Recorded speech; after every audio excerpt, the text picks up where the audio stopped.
وَأَتِمُّوا الْحَجَّ وَالْعُمْرَةَ لِلَّهِ، اور اللہ کی رضا کے لیے حج کرو، عمرہ کرو اللہ کے لیے، یہ دونوں کام کرو۔ اچھا، حج سے کوئی غریب نہیں ہوتا،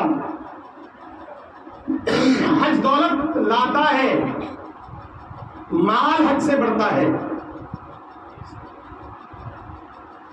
جب کوئی حج کرتا ہے تو اس کے مال کو بڑھا دیا جاتا ہے۔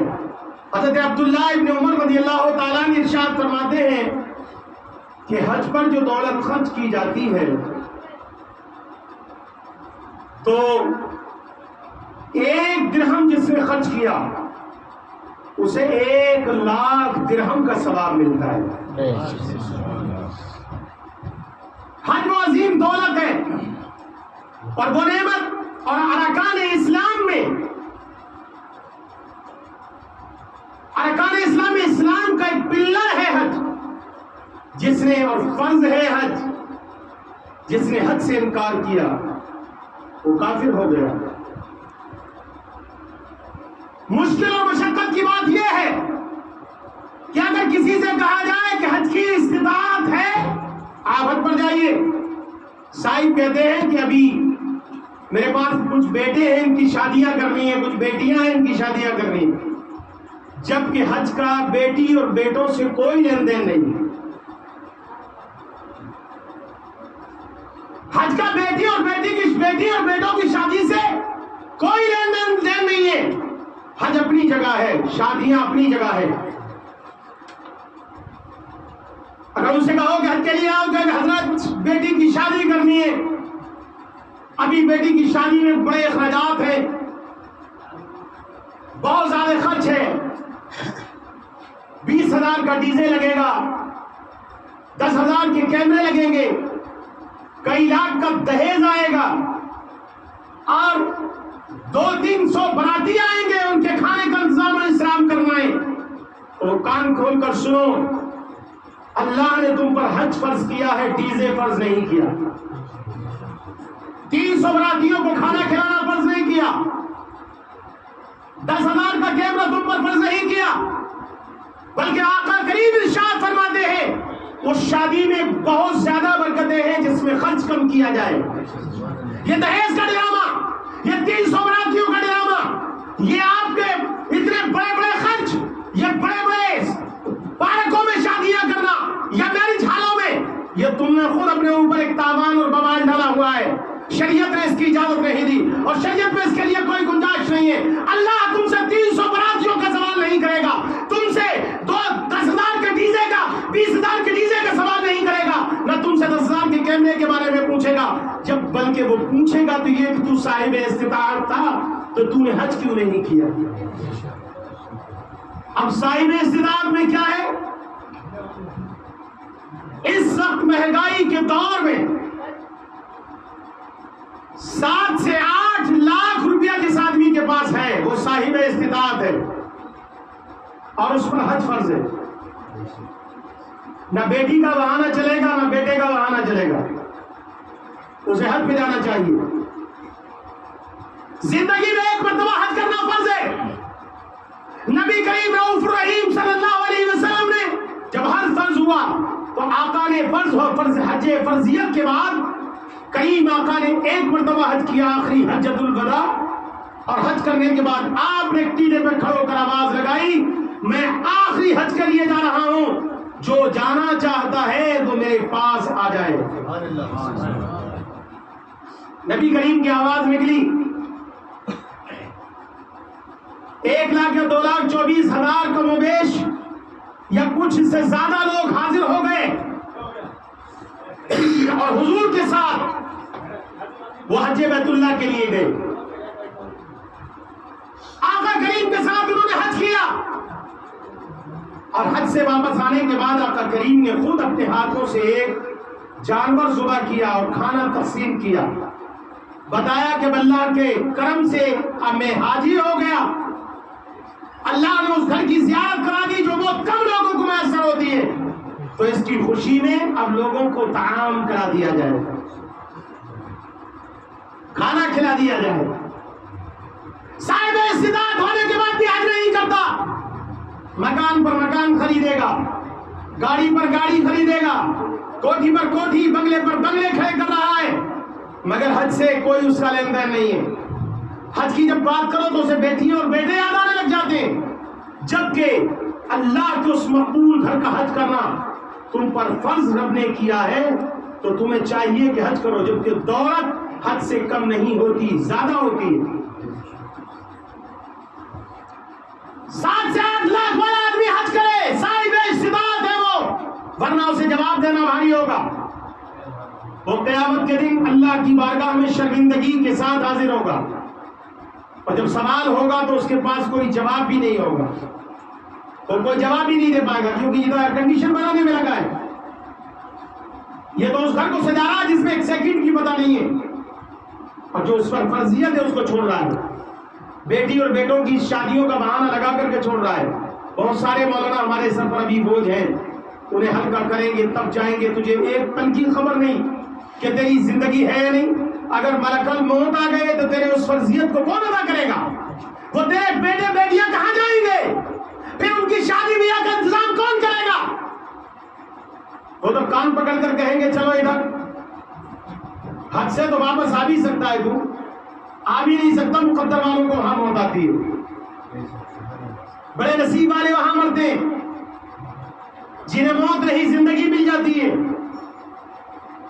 مگر جب ملک الموت آ کر کے کان پکڑیں گے تو وہ پھر تیرے حقوق کہاں چلے جائیں گے جو تو نے اپنی بیٹی اور بیٹوں کی شادیوں کے لیے رکھے ہیں، جن کی شادیوں کو خواب میں گم ہے اور حج کے لیے انکار کر رہا ہے، وہ کہاں جائیں گے؟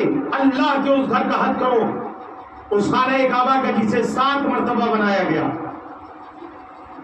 اور زمین کے بیچوں بیچ بنایا گیا، زمین کے سینٹر میں بنایا گیا، بالکل زمین کے بیچوں بیچ میں۔ جب جنت سے آدم علیہ السلام کو زمین پر نازل کیا گیا تو وہ ہندوستان کی سرزمین سرندیب تھی، مگر پھر حکم ہوا کہ چلو عرب کی طرف۔ جب پہنچے آپ وہاں تو وہاں خانہ کعبہ کو حکم دیا گیا، او میرے خالق، او پروردگار عالم، احکم الحاکمین، ارحم الراحمین، یہ سرندیب میں جب آئے تو اتنا سفر کیوں کرایا؟ ہندوستان سے پیدل کا سفر، نہ کوئی فلائٹ ہے، نہ کوئی بس ہے، نہ کوئی گاڑی ہے، نہ کوئی اور راستے کا سفر و انتظام ہے، تو نے پیدل آدمی بھی نہیں ہے، اکیلے تنہا آدم ہے، نہ آدم زاد، نہ کوئی مرد ہے نہ عورت، نہ کوئی شہر ہے نہ گاؤں، نہ کچھ ہے، بس صرف درندے اور پرندے۔ میرے مولا پھر تو نے ان کو یہ سرندیب سے ہندوستان سے عرب میں کیوں بلایا اور وہاں بنانے کے لیے کیوں کہا کہ خانہ کعبہ کی یہاں تعبیر کرو؟ اللہ کے پہلے گھر کی تعبیر حضرت آدم علیہ السلام نے شروع کی اور وہاں کی۔ ہم نے سوال کیا پروردگار تو چاہتا تو ہندوستان میں ہی بنوا دیتا، یہ سفر ان سے کیوں بدلتے کرایا؟ تو نے خانہ کعبہ کی تو نے فرمایا نہیں، تم نہیں جانتے، جو حکمتیں میری ہیں وہ تمہاری نہیں، میں تم سے ان دو آنا جانتا ہوں۔ میں نے زمین کے بیچوں بیچ کے لیے آدم کو بھیجا تاکہ شمالی یہ نہ کہہ دے کہ ہمیں زیادہ چلنا پڑتا ہے، جنوبی یہ نہ کہہ دے کہ ہمیں زیادہ چلنا پڑتا ہے، مشرقی یہ نہ کہہ دے کہ ہمیں زیادہ چلنا پڑتا ہے، مغربی یہ نہ کہہ دے کہ ہمیں زیادہ چلنا پڑتا ہے۔ زمین کے بیچوں بیچ میں سینٹر میں آدم سے خانہ کعبہ کو بنا کر کے پھر اس کے بعد فرمایا کہ اب یہ سینٹر ہو گیا، شمالی جنوبی آسانی سے آتے رہیں گے اور اپنی اس گھر کی زیارت کرتے رہیں گے۔ 7 مرتبہ خانہ کعبہ کو بنایا اور 7ویں مرتبہ ابراہیم علیہ السلام، اللہ کے جلیل القدر پیغمبر، میرے نبی کے جد امجد حضرت ابراہیم علیہ السلام اور ان کے بیٹے حضرت اسماعیل ذبیح اللہ علی نبینا علیہ السلام نے خانہ کعبہ کو بنایا۔ اور خانہ کعبہ بنانے کی یہ تعریف ہے، اور جب خانہ کعبہ بنانے کا حکم ہوا، وہ خانہ کعبہ اس سے پہلے مکہ نہیں تھا، وہاں کوئی شہر نہیں تھا، وہ ویران جگہ تھی، مگر کعبہ بنایا، دیواریں اونچی ہوئی، رب کی طرف ندا آئی، مولا اب دیواریں اونچی ہو گئی کیسے بناؤں؟ تو اللہ نے جنت سے ایک پتھر بھیجا اور اس پتھر کی تعبیر یہ تھی کہ جدھر کی دیوار اٹھاتے تھے وہ ادھر ہی پہنچ جاتا، جتنی بلند ہوتی تھی دیوار پتھر اتنا ہی بلند ہوتا تھا۔ خانہ کعبہ بنا دیا تو فرمایا میرے مولا اب کیا کروں؟ کہا تو اب تم ایک کام کرو، دنیا کو آواز لگا دو کہ میرے اس گھر کی زیارت کے لیے آئیں اور اس گھر کی زیارت کریں۔ میرے مولا کوئی انسان ہے ہی نہیں، آدم نہ آدم ذات، یہاں دور و دور تک میری آواز کیسے پہنچے گی؟ یہاں کوئی گاؤں بھی نہیں، کوئی شہر بھی نہیں، کوئی قریہ بھی نہیں، کوئی بستی بھی نہیں، یہاں سے آواز کیسے پہنچے گی؟ فرمایا تم اپنا کام کرو، آواز پہنچانا ہمارا کام ہے، تم اپنا کام کرو۔ وہی کعبے کے قریب میں ایک پہاڑی کا نام ہے جبل ابو قبیس، آپ اس پر کھڑے ہوئے اور آپ نے آواز لگائی کہ اللہ کا گھر تیار ہو گیا۔ وہ لوگوں، قرآن میں اس کا پورا تذکرہ ہے، آؤ اللہ کے گھر کا طواف کرو، آؤ اللہ کے گھر کا طواف کرو۔ آواز لگائی تو آج اللہ نے حضرت ابراہیم علیہ السلام کی آواز کو اتنا بلند کر دیا، اتنا بلند کر دیا کہ جو روحیں اس وقت روز ازل میں تھی وہی سے لبیک کہہ دیا، جو اپنے باپ کی پشت میں تھی وہی سے لبیک کہا، جو ماں کے شکم میں تھی وہی سے لبیک کہا، جو دنیا میں تھی وہی سے لبیک کہا۔ جس نے ایک بار لبیک کہہ دیا وہ ایک بار حج پر جاتا ہے، اور جس نے دو بار لبیک کہہ دیا دو بار حج پر جاتا ہے، اور جس نے بار بار لبیک کہا وہ بار بار حج پر جاتا ہے۔ سبحان اللہ۔ اور جس نے لبیک نہیں کہا وہ حج پر لاکھ پیسہ ہو، لاکھ دولت ہو، لاکھ غنی ہو، مالدار ہو، اسے حج میسر، ذرا زور سے بولو، اس ہو رہے ٹک کر وضو ٹوٹ گیا، دیوار سے ٹک کر مت بیٹھو، جو ٹک کر سویا اس کا وضو ہے جلدی کر کے آؤ۔ اب جس نے لبیک کہہ دیا وہ جائے گا حج پر۔ اچھا، یہاں جب طلبہ پڑھنے آتے ہیں، حاجی رجسٹر حاضر ہوتا ہے، آواز لگائی فلاں نے، کہتا ہے لبیک۔ لبیک کا کیا مطلب؟ میں حاضر ہوں۔ لبیک میں حاضر ہوں۔ رب نے فرمایا سنو، میرے گھر کا طواف کرنے کے لیے غریبوں، فقیروں، امیروں، مالداروں، رئیسوں، جتنے بھی بڑے بڑے کوٹھیوں، بنگلوں، ایئر کنڈیشنوں میں رہنے والے، ان سب سے کہہ دو یہاں تمہارے کلردار لباس نہیں چلیں گے۔ فقیر کے بھی بدن پر 2 چادریں ہوں گی، غریب کے بھی بدن پر 2 چادریں، سب کے لباس چینج کر دیے جائیں گے۔ 2 چادریں ایک لپیٹی جاتی ہے، ایک اوڑا جاتا ہے، 2 چادریں ہیں۔ بڑا غنی ہے گھر کا مگر 2 چادر، بڑا امیر ہے مگر 2 چادر، بڑا ہی رئیس ہے مگر 2 چادر، بڑا ہی زمیندار ہے مگر 2 چادر، بڑا ہی پراپرٹی والا ہے مگر 2 چادر، ایئر کنڈیشن میں رہنے والا 2 چادر، جھگی جھونپڑی میں رہنے والا 2 چادر، فٹ پاتھ پر رہنے والا 2 چادر، جس کے پاس کچھ نہیں ہے وہ بھی 2 چادر۔ اور کہا یہی تک نہیں، اب اپنا وظیفہ بھی چینج کر دو، بھاشا تم عربی ہو تو عربی نہیں بولو گے، شمالی تم شمالی نہیں بولو گے، جنوبی تم جنوبی نہیں بولو گے، اور مشرقی ہو تم اپنی زبان نہیں بولو گے، بلکہ سب کی زبان ایک ہی ہوگی، لبیک اللہم لبیک، لبیک لا شریک لک، لبیک ان الحمد والنعمت لک والملک لا شریک لک۔ یہ سب کی ایک ہی زبان ہوگی۔ اللہ میں حاضر ہوں، میں حاضر ہوں۔ اب تو حاضر ہے تو پھر سونی نہیں 2 چادروں میں چل۔ اب تک مکان میں رہتا تھا، ویران میں چل، ایئر کنڈیشن میں رہتا تھا، اب چٹیل میدان میں چل، ابھی تک محل میں رہتا تھا اب چٹیل میں چل، ابھی تک اے سی میں رہتا تھا اب چل باہر، ذرا لپٹے لے لے، گرمی کی شدت لے لے۔ میاں کے میدان میں احرام کی 2 چادریں لے کر کے پہنچا، کہ بس ایک رات یہیں گزارو۔ 8ویں کی رات کو احرام باندھ کر پہنچا کہاں؟ پہنچا ہے وہ مینا میں۔ اب بڑے بڑے کوٹھیوں میں سونے والے بھی 2 چادروں میں اسی تپش میں پڑے ہیں، بڑے بڑے بنگلوں میں رہنے والے بھی 2 چادروں میں اسی تپش میں پڑے ہیں۔ نہ وہاں بستر چینج ہے، نہ کوئی صوفے پر ہے، نہ کوئی جو ہے ڈبل بیڈ پر ہے، بلکہ سب کے ایک ہی بستر ہے اور ایک ہی لباس ہے۔ سمجھ کر بولو، نبی ہوئی تو کہا سن آج حج کا دن ہے، آج زور سے بولو، آج حج کا دن ہے، چلو عرفات کے میدان میں۔ عرفات کا میدان کیا ہے؟ یہ ایک بہت بڑا میدان ہے، اور اس کے بیچ میں ایک چھوٹی سی پہاڑی ہے، اور اس پہاڑی کے بیچ میں ایک مینار سا کھڑا ہوا ہے، پتھر۔ یہ کیا ہے؟ یہ وہ مینار ہے، وہ پتھر ہے جہاں جب سندیپ سے، انڈیا سے جب عرب کی زمین پر آدم علیہ السلام پہنچے حوا کو تلاش کرتے ہوئے، تو اسی پہاڑی پر کھڑے ہو کر کے حضرت حوا کو آواز لگائی تھی اور دونوں ایک دم اکٹھے ہوئے تو وہیں پر تولیا بڑھی. نہ نماز کا نام حج ہے، نہ کعبے کے چکر لگانے کا نام حج ہے، نہ صفا مروا پر دوڑنے کا نام حج ہے، بلکہ عرفات کے میدان میں سارے حجاج کا ایک جگہ پر باؤنڈری کے اندر اکٹھے ہو جانے کا نام حج ہے. وہیں اکٹھے ہوتے ہیں سارے، اور اکٹھے ہونے کے بعد پورے دن وہاں پر گڑ گڑاتے ہیں، روتے ہیں، اپنے رب سے گریہ گزاری کرتے ہیں، چلا چلا کر روتے ہیں، دعائیں مانگتے ہیں.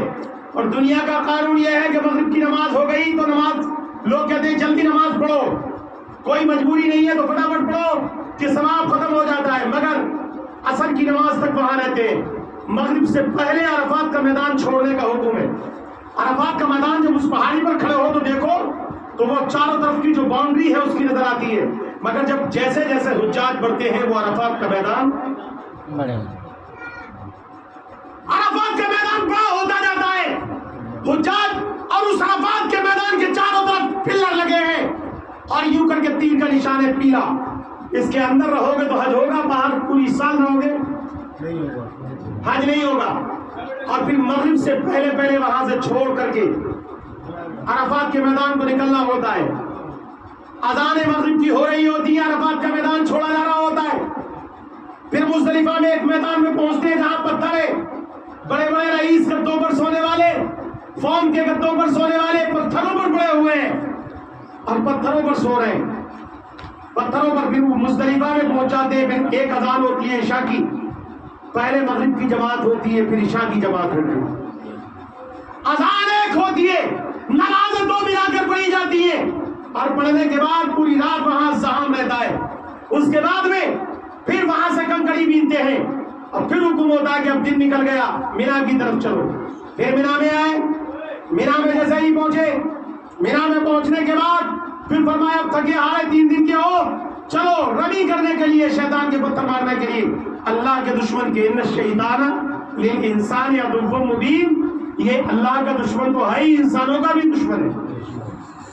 تو وہاں شیطان تو ہے نہیں، وہاں شیطان نہیں ہے. کس کے پتھر مارتے ہیں؟ پتھر کے پتھر مارتے ہیں. لمبے لمبے بھی گول گول پلر بنے ہوئے ہیں، 1 2 3، بڑا مجلا چھوٹا. پہلے دن پھر اس بڑے شیطان کی کنکڑی ماری جاتی ہے. مولا یہاں شیطان ہے ہی نہیں، یہ تو دیوار ہے. بولے ہاں یہ وہ جگہ ہے جہاں ابراہیم علیہ السلام نے کنکڑی ماری تھی. اب شیطان نہیں ہے تو ان کی یاد تازہ کرنے کے لیے تم بھی مارو، ورنہ تمہارا حج مکمل نہیں ہوگا.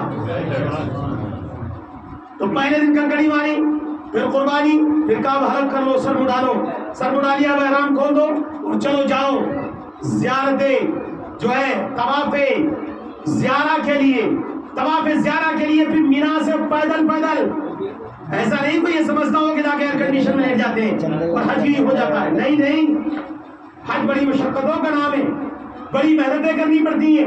ہمارے یہاں سے تو بوڑھے جاتے ہیں، بوڑھے بالکل منہ میں دانت نہیں، پیٹ میں ہاتھ نہیں. چچا پہنچ گئے وہاں دیکھ کر گھبرانا ہے، ارے بیٹا کیسے رہے گی. وہاں تو شہزوری کا نام ہے حج، طاقتور آدمی حج کرتا ہے. اب چچا کھڑے ہیں وہاں پریشان ہے، دوسروں سے کنکڑیاں مروا رہے ہیں، جاتا ہی نہیں حج پہ جب تک کہ مرنے کو نہیں ہو جاتا. جب تک جسم میں طاقت رہتی ہے تب تک تو کوٹیاں بنانے میں رہتا ہے، بکرے کھڑے کرنے میں رہتا ہے، شادی بیاہ کے ڈراموں اور تماشوں میں لگا رہتا ہے. جب مرنے لگے گا تب حج پہ جائے گا. کوئی بچے ڈھکیل کے بھیجیں گے جاؤ، کچھ نہیں ہوگا، مر جائیں گے ہم یہاں وہیں مر جانا. مگر کہاں موت آ رہی ہے ان کو، ہوٹلوں میں آرام کر کے پھر یہیں آ جاتے ہیں. پھر وہ سمجھ رہے ہیں یہ حج بڑی مشقت کا نام. پیدل پھر وہاں سے وہاں کئی کلومیٹر کا فاصلہ ہے اور پھر پیدل آنا پڑتا ہے مینا میں. پھر دوسرے دن تینوں کو کنکڑی، پھر تیسرے دن تینوں کو کنکڑی، پھر آنا پڑتا ہے عزیزیہ میں رہو یا جہاں بھی مکے میں قیام میں.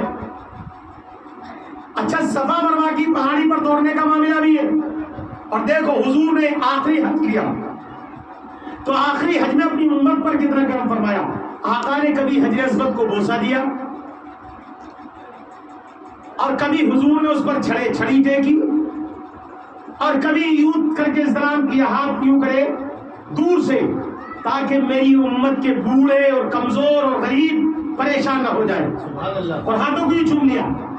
فرمایا قریب سے کرو گے تب بھی وہی ثواب ملے گا، دور سے کرو گے تب بھی وہی ثواب ملے گا، چھڑی دیکھ کر کرو گے تب بھی وہی ثواب ملے گا۔ اور وہ جنتی پتھر ہے حجر اسود، اس حجر اسود کی یہ خاصیت ہے کہ وہ جنت سے جب آیا تھا دودھ کی طرح تھا وہ، اور اب کالا ہے۔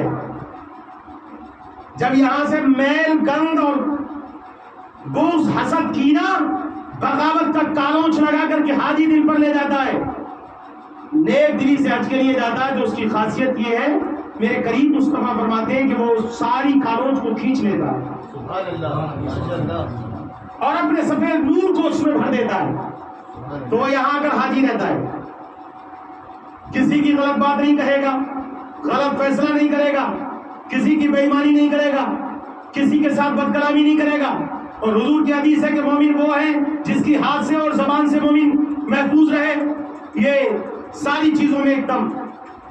اور پھر وہاں سے اور جو آدمی بدر بغض لے کر، کینہ لے کر، اناد لے کر جاتا ہے اور حرام کے پیسے سے جاتا ہے تو وہ ساری کالوں جس پر لپیٹ دیتا ہے، وہ یہاں کر حاجی جی نہیں پاجی جی بن کر گیا۔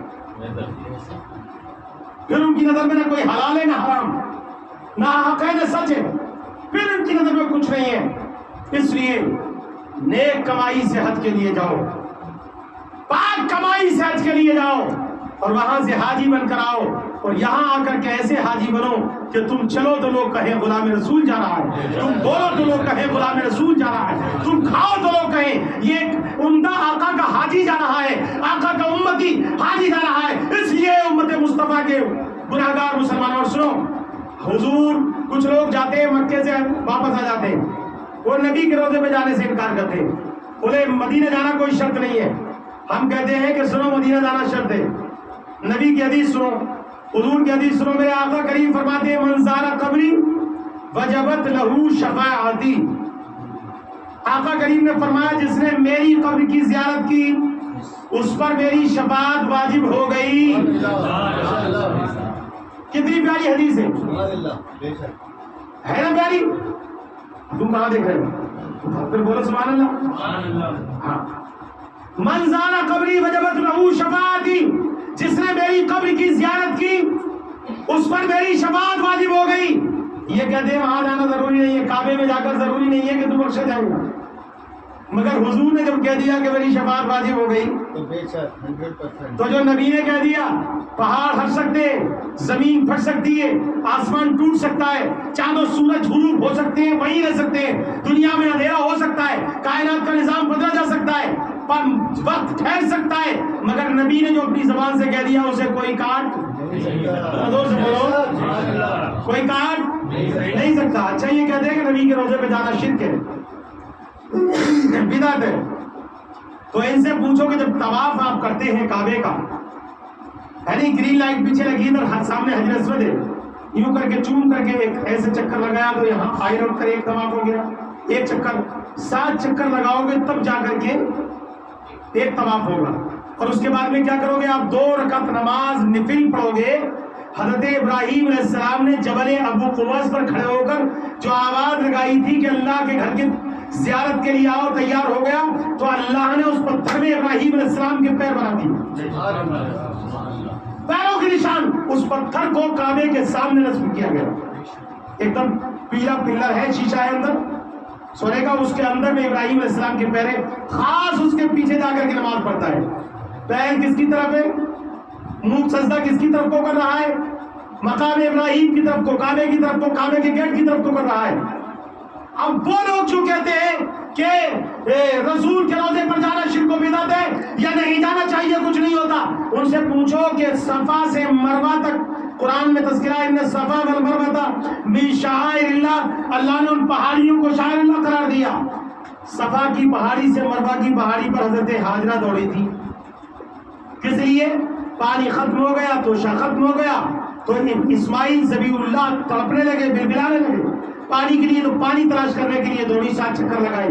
اللہ کو یہ عادہ ایسی پسند آئی، فرمایا او حاجیو، جب تک کہ تم چاہے کسی بھی عقیدے کے ہو، تم چاہے جو بھی عقیدہ رکھتے ہو، جب تک کہ صفا مروہ کی پہاڑی پر حضرت ہاجرہ کی سنت کو زندہ نہ کرو گے، ان پہاڑیوں پر نہ دوڑو گے، تمہارا حج مکمل، زور سے بولو، اب کہاں جائے گا وہ شرک کا ٹوکرا؟